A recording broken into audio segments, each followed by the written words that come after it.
এই ভাঙড়ে কত নেতা হয়েছে, কত মন্ত্রী হয়েছে, কত বড় বড় ভিআইপি হয়েছে, কত ধনী লোক এসেছে, মারা গেছে, কেউ তাকে পুষতেও যায় না, দেখতেও যায় না, খোঁজ নিতেও যায় না। কিন্তু এই ভাঙড়ের জমিনে শুয়ে আছে সুলতান সাহেবকে আজও লোক দেখতে যায়। জোরে বলুন সুবহানাল্লাহ। অতএব নবীর হয়ে যান, নবীর হয়ে যান, নবীর হয়ে যান, নবীর হয়ে যান, নবীর হয়ে যান, নবীর হয়ে যান, নবীর হয়ে যান, নবীর হয়ে যান। নবী ন্যায়ের পক্ষে, নবী গরিবের পক্ষে, নবী এতিমের পক্ষে, নবী অসহায়ের পক্ষে, নবী দিন দুঃখীদের পক্ষে, নবী মানবতার পক্ষে, নবী সভ্যতার পক্ষে, নবী নারী অধিকারের পক্ষে, নবী জাহিলিয়াতের বিরুদ্ধে, অন্যায়ের বিরুদ্ধে, অত্যাচারের বিরুদ্ধে, রাসূল দেশপ্রেমের পক্ষে, যারা দেশকে লোটে নবী তাদের বিরুদ্ধে। জোরে বলুন সুবহানাল্লাহ, আরো জোরে বলুন সুবহানাল্লাহ।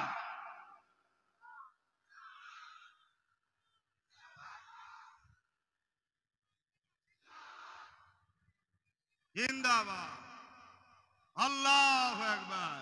বাপ ভাইরা, কি গো, ভাঙড়ে নবীর কথা বলা যাবে তো নাকি? ঘটকপুকুরে নবীর কথা বলা যাবে তো নাকি? পশ্চিম বাংলায় বললে অসুবিধে আছে নাকি? তাহলে বেঁচে থাকার থেকে মরে যাওয়াটাই ভালো। কথা ঠিক না বেঠি? আহা, আমার রসুলকে চিনুন, নবীকে ভালোবাসুন, নবীকে পিয়ার করুন। আরে জিন্দেগি আব্বাসের নয়, আমার শরীরে যে জানটা আছে ওটা আমার নয়, আমার যে দুটো হাত দেখছেন এটা আমার নয়, দুটো পা দেখছেন এটা আমার নয়, দুটো চোখ দেখছেন এটা আমার নয়। আরে মহান সৃষ্টিকর্তা দয়া করে বানিয়ে আমায় দিয়েছে, কিছুদিন ব্যবহার কর, সময় হবে জানও বার করলে চলে যাবে, আর সব চলে যাবে।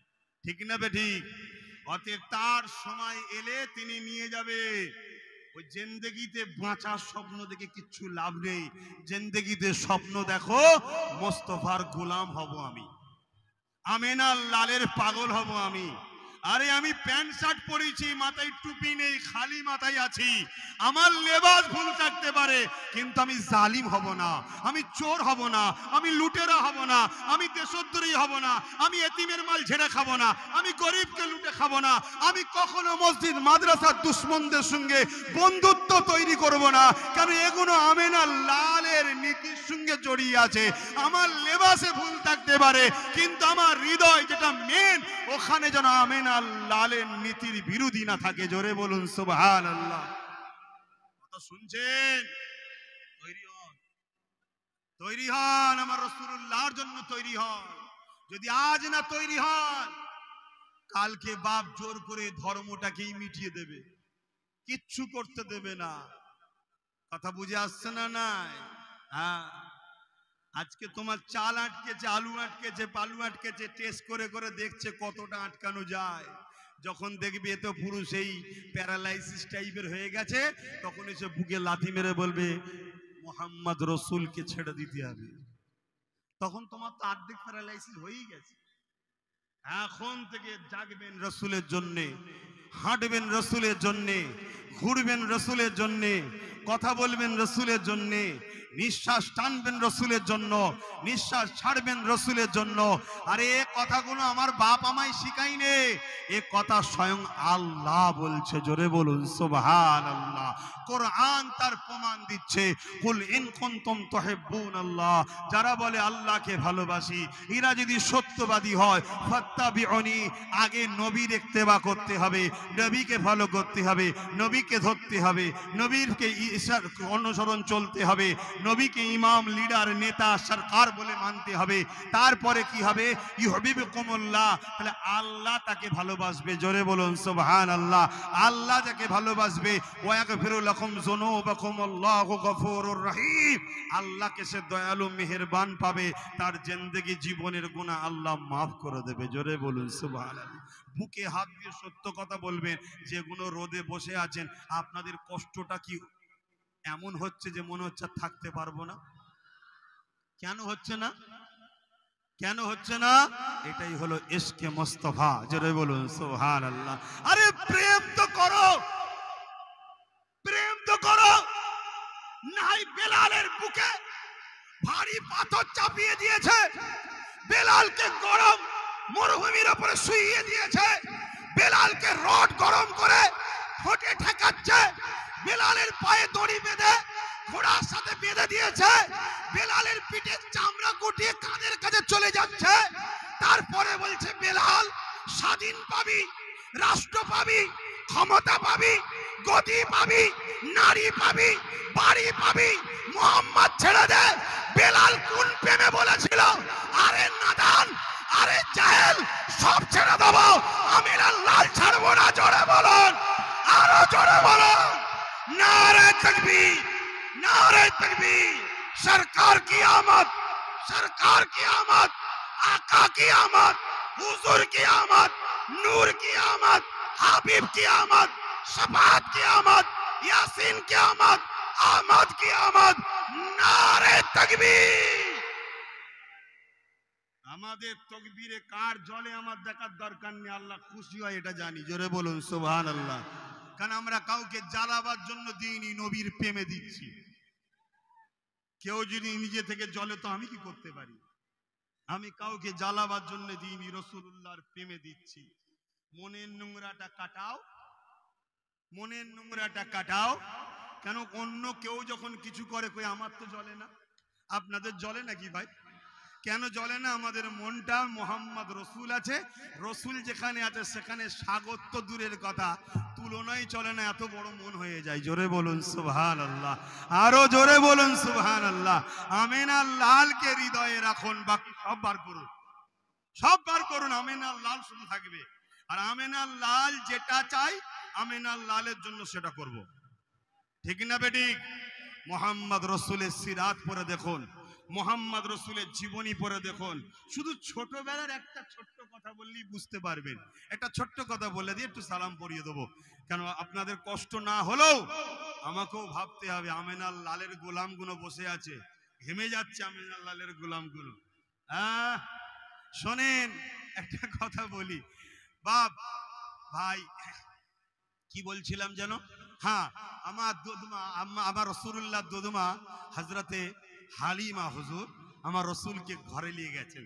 এটা আরবের প্রথা, এটা আরবের প্রথা ছিল যে শিশু বাচ্চাকে 1-1.5 বছর জন্য দুধ পান করার জন্য অন্য ধাইমার কাছে নিয়ে যাওয়া হতো।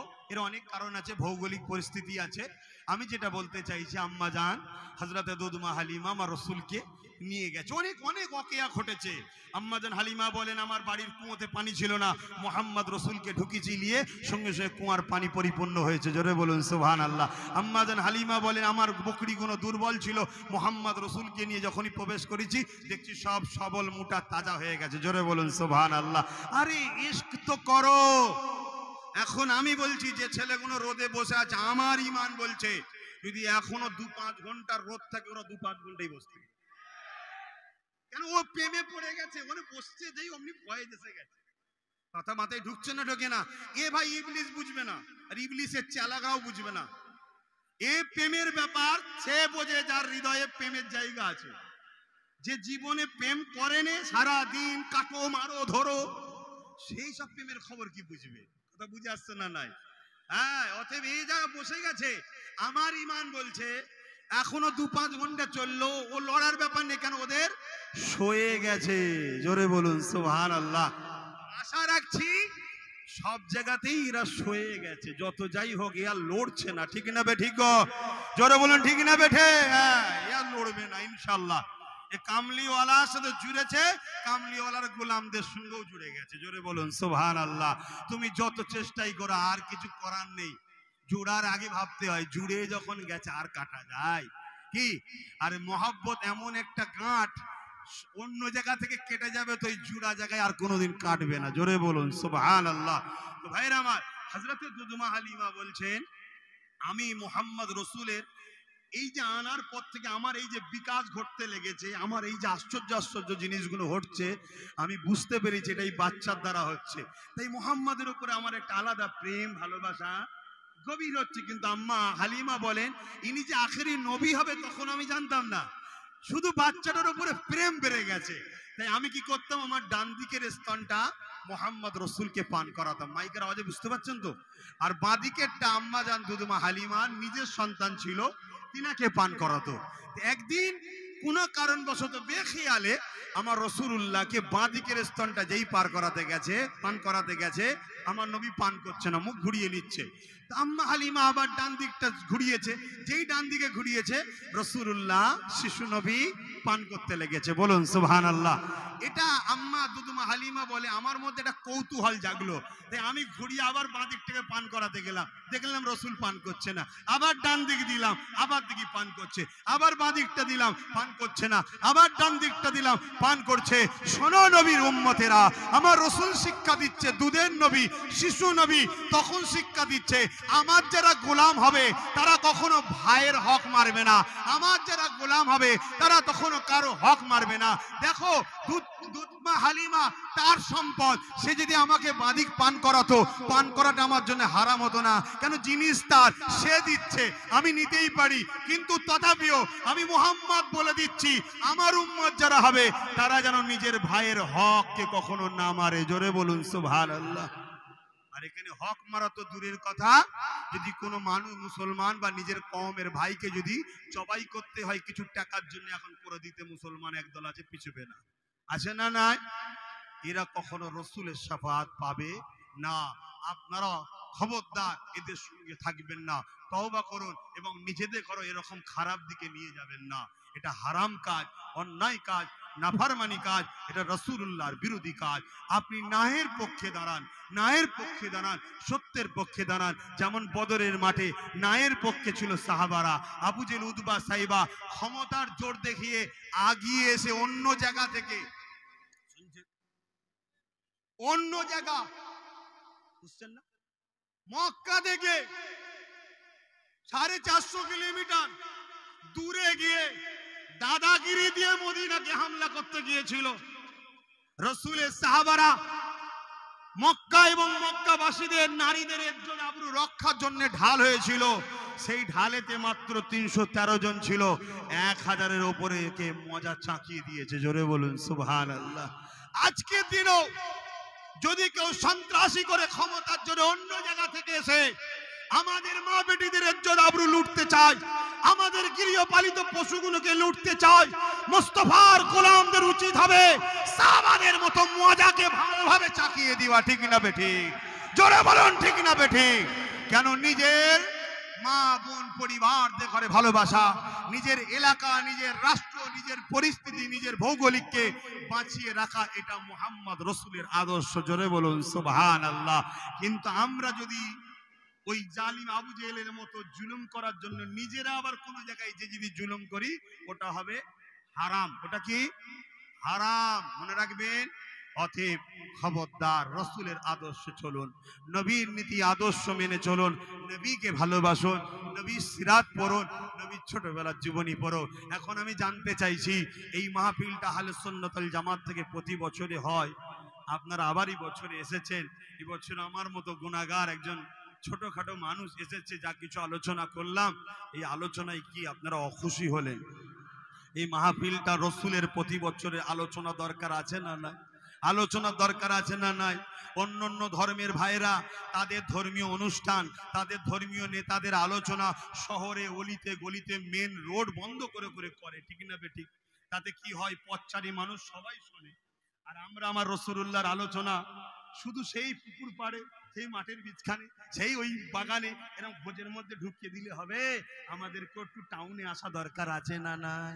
জোরে বলুন আছে না নাই? দেখবেন সবার বেলায় সমস্যা হবে না, আমরা আসতে গেলেই একদল মুনাফিকের সমস্যা হবে। কথা মাথায় ঢুকছে? যার সমস্যা হোক গে যাক, নিজের মধ্যে ঠিক করুন, পরের বছরে আরো সুন্দর করে সবাই মিলে অর্থ দিয়ে আরো সুন্দর করে আমার নবীর সিরাত ও আমার নবীর মিলাদ দুটোই আলোচনার মাহফিল আমরা শান শওকতের সঙ্গে টাউন শহর অলিতে গলিতে বিভিন্ন ভিআইপি জায়গাতে আমার নবীর আলোচনা মাহফিল করব। রাজি আছেন না না? জোরে বলুন আছে না নাই? কেন? আমার রসুলে পাক সাল্লাল্লাহু আলাইহি ওয়াসাল্লাম এমন একটা মডেল, ওই মডেলকে জানা দরকার। ওই মডেলই পারে পৃথিবীতে সন্ত্রাস মুক্ত সমাজ করতে, ওই মডেলই আদর্শ পারে নারীদের উপরে অত্যাচার বন্ধ করতে। কেন 1400-1500 বছর আগে নবী মদিনার রাষ্ট্র কায়েম করে দিয়ে গেছে, জানেন তো নাকি? নবী রাষ্ট্রপ্রধান ছিল জানেন, 10 বছর রোজি রাষ্ট্র চালিয়েছে, আপনারা জানেন? হ্যাঁ কি না বলবেন তো? কিভাবে রাষ্ট্র চালাতে হয়, কিভাবে রাজনীতি করতে হয়, কিভাবে মানুষের সেবা করতে হয়, কিভাবে দেশের উন্নতি করতে হয়, এটা রসুল শিখিয়েছে, আপনারা জানেন? 10 বছর নবী রাষ্ট্র চালিয়েছে মদিনা শরীফ।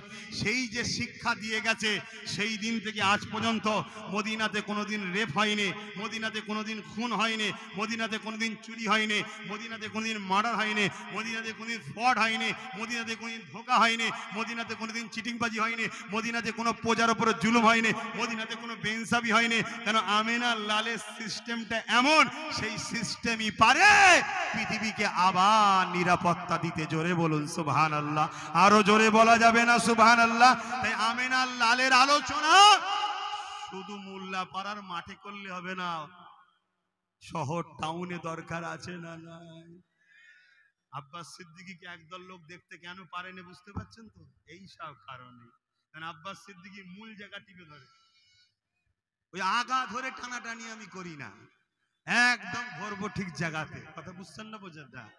এই যে ঠিক জায়গা, সত্যি তো মোহাম্মদ যদি শহরে আলোচনা হয়, মোহাম্মদ রাসূলের আলোচনা যদি সিটিতে হয়, শহরে হয়, কলিকাতার রাজপথে হয়, প্রতিটা শহর কেন্দ্রিক আলোচনা হয়, তাহলে সবাই শুনবে। তাহলে চোর বন্ধ হবে না? হবে না? জুলুম বন্ধ হবে না? হবে না? চিটিংবাজদের অসুবিধে আছে না নাই? প্রতারণাকারীদের অসুবিধে আছে না নাই? শাসকের নামে সন্ত্রাসের অসুবিধে আছে না নাই?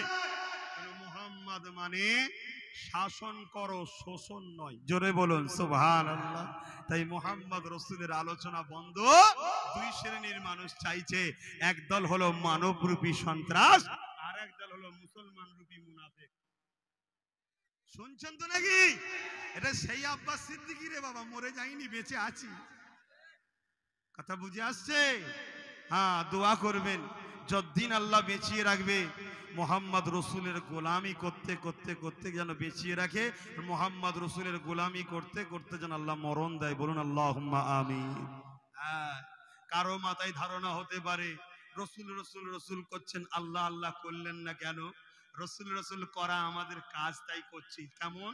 আল্লাহ নিজে বলছেন হাবিব দুনিয়ায় যান। কে পাঠিয়েছে রসুলকে? এই কথাটুকু শুনে যান, কেন মুনাফিক মুসলমান কাটি দেবে। এই কথাটুকু শুনে যান। কি কথা? আল্লাহ রসুলকে দুনিয়ায় পাঠিয়েছেন কি করতে? যত অন্যায় বুড়াই আছে সব মিটিয়ে দিয়ে আমার দাস দাসী গুণকে, আমার বান্দা বান্দিগি গুণকে আমার সঙ্গে সম্পর্ক জুড়ে দেন। জোরে বলুন সুবহানাল্লাহ। তার জন্য আল্লাহ রসুলকে পাঠিয়েছে, তাই তো নাকি? অন্য কাউকে পাঠিয়েছে নাকি? কাকে পাঠিয়েছে? রসুলকে। রসুলুল্লাহর কাজ কি? অন্যায় মিটিয়ে আমাদের ঘরে আল্লাহর সঙ্গে সম্পর্ক জোড়া, তাই তো নাকি? তাহলে ওটা আমাদের কাজ নয়, এটা আল্লাহর রসুলের কাজ। আমাদের কাজ কি? আমাদের কাজ হলো দুনিয়ার আল্লাহর বান্দা বান্দিগুলোকে রাসূলুল্লাহর কদমে নিয়ে যাওয়া। এতটুকু আমাদের ডিউটি। আমরা আপনাদের ঘরে ধরে ধরে ধরে ধরে ধরে ধরে ধরে ধরে নবী পাকের কদমে নিয়ে যাচ্ছি। নবী পাকের কাজ আপনাদের ঘরে পবিত্র বানিয়ে আল্লাহর কুদরতি কদমে হাজির করাবে। জোরে বলুন সুবহানাল্লাহ, আরো জোরে বলুন সুবহানাল্লাহ। একটা শেষ কথা বলে বিদায় নেব। নবী মরানা হায়াতুন নবী। বলুন বলুন বলুন বলুন বলুন, হায়াতুন নবী। মনে রাখবেন, কলেমাটা পড়বেন একটু, লা ইলাহা ইল্লাল্লাহু মুহাম্মাদুর রাসূলুল্লাহ।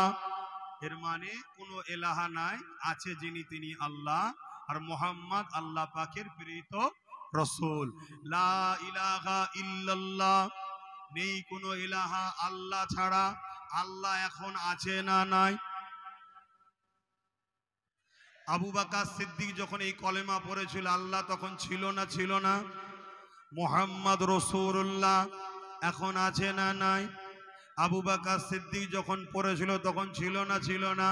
কেউ যদি বলে মরে গেছে, শেষ হয়ে গেছে, তাহলে লা ইলাহা ইল্লাল্লাহু মুহাম্মাদুর রাসূলুল্লাহ, আবু বকর সিদ্দিক যে কলেমা পড়েছে তখন রাসূল হায়াতে ছিল। জিন্দা নবীর কলেমা, আমরা মরা নবীর কলেমা পড়ছি। নাউজুবিল্লাহ বলেন। কথা মাথায় ঢুকছে? আমি কথাটা কেন বললাম? সমাজে এটাও চলছে, রসুল থেকে সরাবার। আর নবী এমন একটা প্রেমের নাম, ওখান থেকে ফয়েজ আসে, শুনছেন তো নাকি? ওখান থেকে ফয়েজ আসে।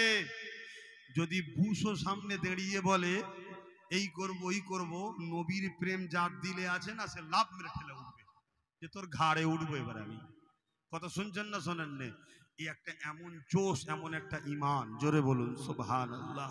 আল্লাহ কবুল করে বোন, আল্লাহুম্মা আমিন। আসুন, যারা সমালোচনা করার, নবীর বিরোধী যারা আছে তারা সমালোচনা করবে। আপনারা রসুলকে যারা ভালোবাসেন, ভালোবেসে যাবেন। তাহলে দৈনিক 1000 বার হলো দরুদ শরীফ। এই যুবকরা তোমরাও পড়বে, সব পড়বে। ঘুরতে ফিরতে কাজ করছো দরুদ শরীফ পড়বে, চাষ করছো দরুদ শরীফ পড়বে, হাটে বাজারে গেছো, মুখে দরুদ শরীফ পড়তে কে জোরে জোরে উচ্চারণ করার তো দরকার নেই, মনে মনেই পড়বে। আল্লাহুম্মা সাল্লি আলা সাইয়্যিদিনা সাফিয়ানা নাবিয়ানা হাবিবানা মাওলানা মুহাম্মদ ওয়া আলা আলিহি ওয়া সাহবিহি ওয়া বারিক। যেটা জানো সেটা পড়ো, যে দরুদ জানো সে দরুদই পড়ো।